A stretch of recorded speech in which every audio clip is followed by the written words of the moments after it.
Olá, meus amigos, sejam todos bem-vindos ao canal A Voz de Cristo. Hoje eu quero falar com vocês sobre a armadura de Deus. Portanto, para nós sabermos o que significa a armadura de Deus, vamos ler o texto da palavra de Deus que encontramos em Efésios, no capítulo número 6, versos 13 ao 17. Portanto, tomai toda a armadura de Deus, para que possais resistir nos dias maus, e havendo feito tudo, ficai firme. Estais, pois, firme, tendo cingido os vossos lombos com a verdade, e vestido a couraça da justiça, e calçando os pés na preparação do evangelho da paz, tomando sobretudo o escudo da fé, com o qual podereis apagar todos os dardos inflamados do maligno. Tomai também o capacete da salvação e a espada do Espírito, que é a palavra de Deus. Espiritualmente falando, sabemos que a armadura de Deus, o que a armadura de Deus representa para o cristão, pois o Espírito já nos revelou através do apóstolo Paulo. Um fator importantíssimo é entender o que esta armadura significa. Não é uma armadura humana e deve ser vestida em um conjunto, sem deixar nada de fora, nenhuma parte de fora.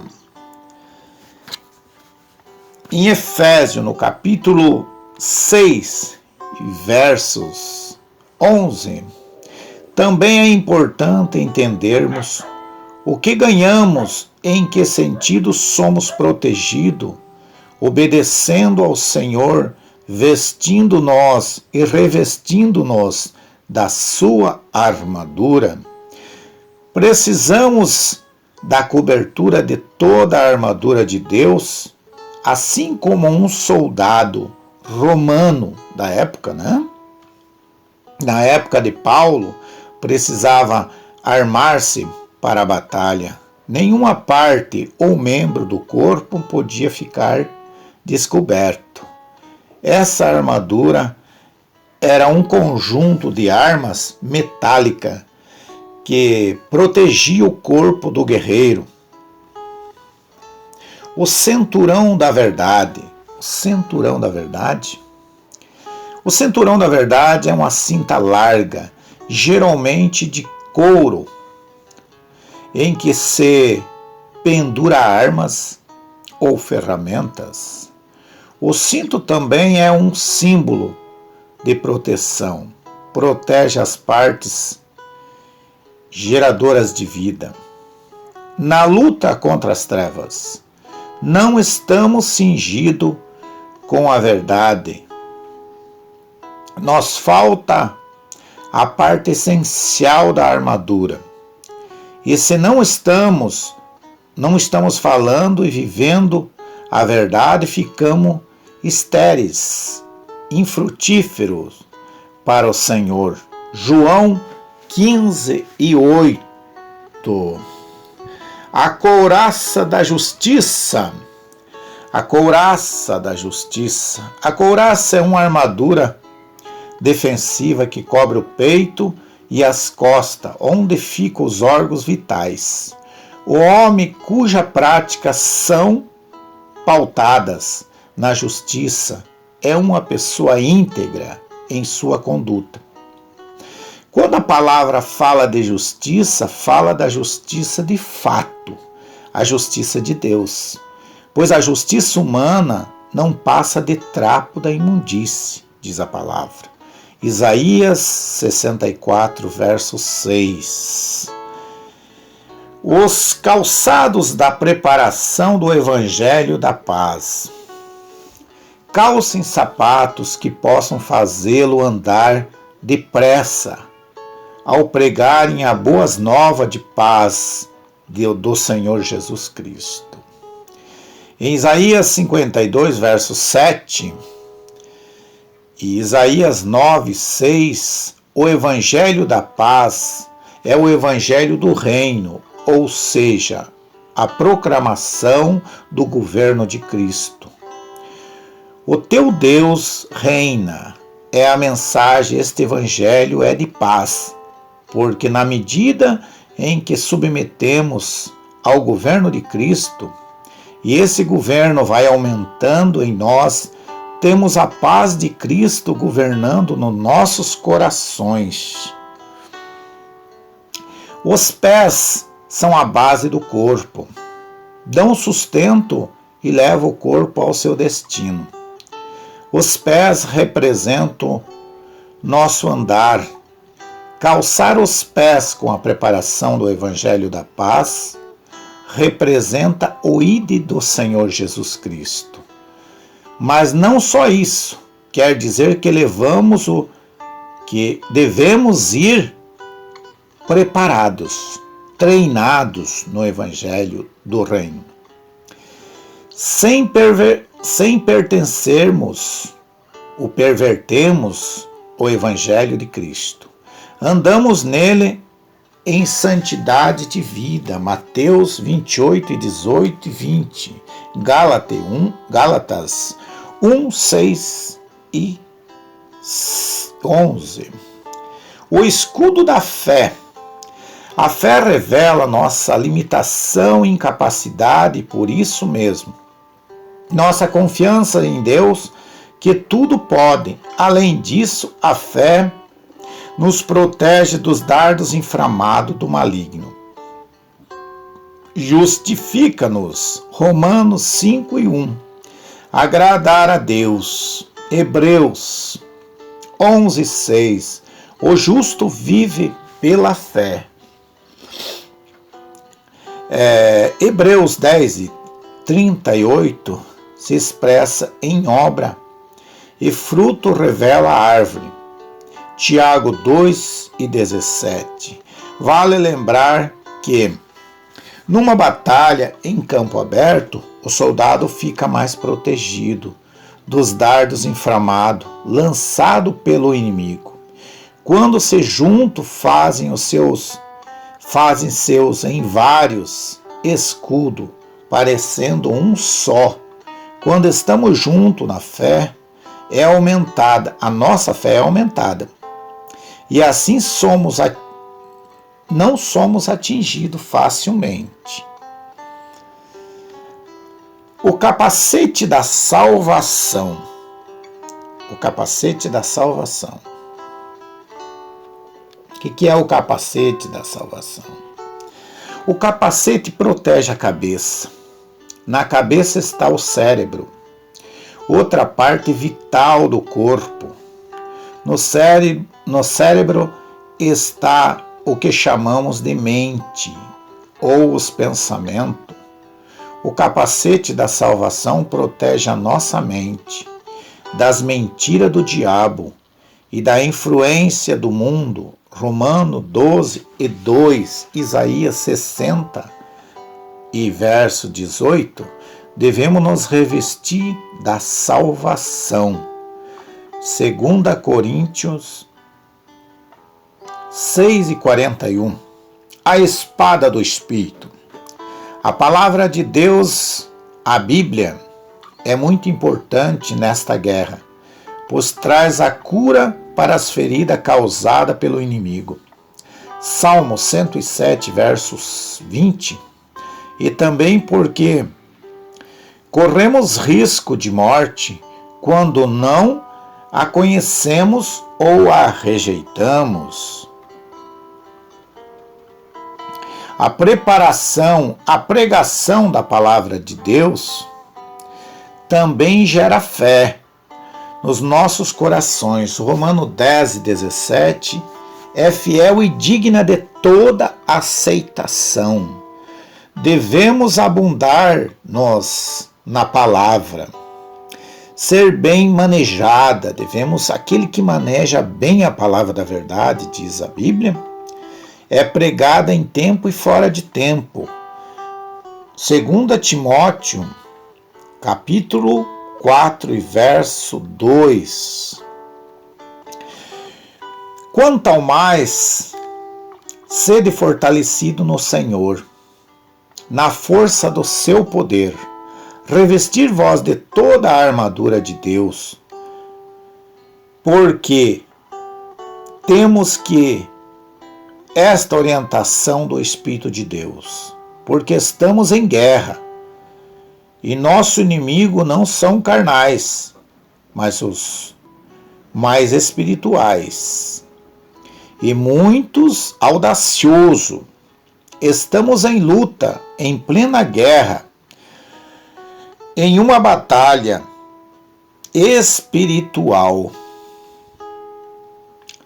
Os nossos inimigos não são pessoas, não são nossos vizinhos, colegas, aqueles que interpõem ao nosso caminho, e muito menos nossos irmãos em Cristo. Definitivamente, isto tem que estar bem claro. Embora andamos na carne, não militamos segundo a carne, diz a palavra.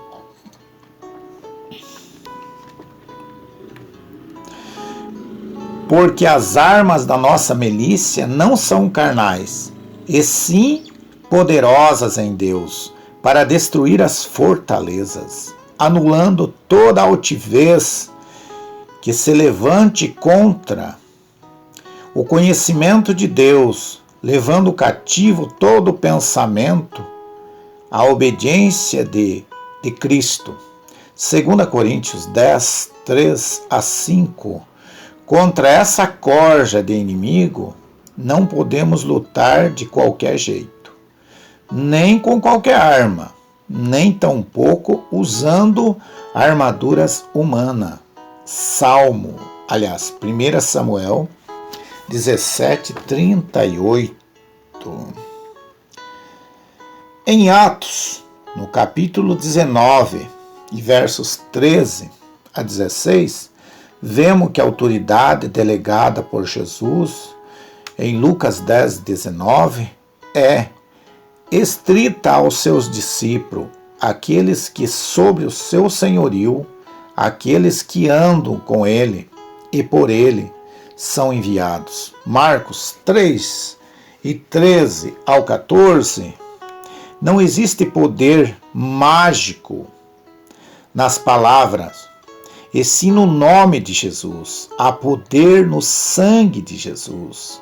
Há poder sim no nome de Jesus, mas principalmente na sua pessoa. Se estamos nele e ele agindo através de nós e sob a sua autoridade, aí sim o inimigo se submetem. Que fique bem claro, a armadura de Deus é para soldados, discípulo, não para simpatizante do Evangelho. E para que nos orienta assim? Para ficarmos livres das ciladas do inimigo. Cilada é armadilha, é astúcia, esperteza, engano. Enganar é levar ao erro através de ilusões e distorcendo as coisas para enganar. Satanás não tem poder sobre nós, os filhos de Deus, por isso tentará induzir ao erro, pois só terá autoridade sobre nós se nós sujeitarmos a ele. A escolha será sempre nossa. Nosso inimigo pode vir disfarçado de coração cheio de boas intenções. Jeremias 17:9. Como um irmão cogitando das coisas dos homens e não das de Deus. Mateus 16, 22 e 23 pode vir com a palavra de Deus, mas pela metade ou deturpada. Então, em 1 Timóteo, no capítulo 4, verso 1 a 2, ou até mesmo como um anjo de luz. Satanás, ele tenta vir de todas as formas para tentar enganar os filhos de Deus, até mesmo em um anjo de luz. Daí há a necessidade de habitarmos e estarmos sempre juntos, morando no esconderijo do Altíssimo, Salmos 91:3, revestido de toda a armadura de Deus. Para que necessitamos no dia mau? Uma excelente palavra de Jesus sobre este assunto está registrada em Mateus, no capítulo 7, no verso 4 e 27. Aliás, no capítulo 7, versículo 24 ao 27. Todos podemos ser visitados por fortes chuvas, enchentes, tempestades e vendavais, etc. Mas nossa salvação estará em sermos praticantes da verdade preferida por Jesus. Assim, estamos firmados sobre a rocha que sustenta a nossa casa de pé. Aquele que está edificado sobre a rocha, e não aquele que está edificado sobre a areia. Para permanecermos inabalável após a vitória, uma guerra é feita de muitas batalhas e lutas. Vestido de toda a armadura de Deus, sempre que vencermos uma batalha, estaremos firmes, ainda mais abundante na obra do Senhor, sabendo que nele o nosso trabalho não é vão, ou não será vão. 1 Coríntios 15, 57, 58. E a nossa vitória é garantida, porque todo o que é nascido de Deus vence o mundo. Esta é a vitória que vence o mundo, a nossa fé. Quem é que vence o mundo, senão aquele que crê que Jesus é o Filho de Deus? 1 João, no capítulo 5, verso 4, verso 5, até que venha a próxima batalha. Mas como podemos nós vestir dessa armadura disponível? Essa armadura está disponível a todo ser humano, a todo crente, a todo cristão, né? Aquele que conhece a palavra, aquele que aceitou Cristo como Salvador, está se submetendo à sua palavra. O apóstolo nos responde com toda a oração e súplica, orando em todo o tempo no Espírito, para isto, vigiando com toda perseverança, súplica por todos os santos. As palavras que saltam aí são a oração, a súplica em todo o tempo, no Espírito, vigiando com toda a perseverança por todos os santos. Aqui aprendemos muita coisa. Temos que orar.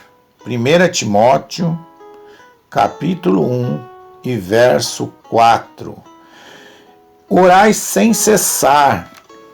1 Tessalonicenses, no capítulo 5, versos 17. Não orar de qualquer jeito. Uma oração nécia, guiada pelo Espírito Santo, e nos assiste nas nossas fraquezas, conhece a mente do Pai e assim pode interceder adequadamente pelos homens. Romanos 8 e 26. Com súplica, orar com súplica é orar com humildade, reconhecendo nossa situação de necessidade, de pecadores, orar e permanecer orando. E não desistir antes de vir a resposta, é ser insistente ou persistente. Orar segundo a necessidade, vigiando com toda a perseverança, significa que não podemos nos dar o luxo de ficarmos regalados em oração. Afinal, estamos em guerra. E mais, ou menos, orar com todos é mais ou menos assim: orar com um dos olhos aberto. E novamente vemos aí a exortação: não desistimos a oração até o fim. Isso é o que o crente, que o cristão deve fazer. Continuar orando, persistindo, insistindo, até obter a resposta do Senhor.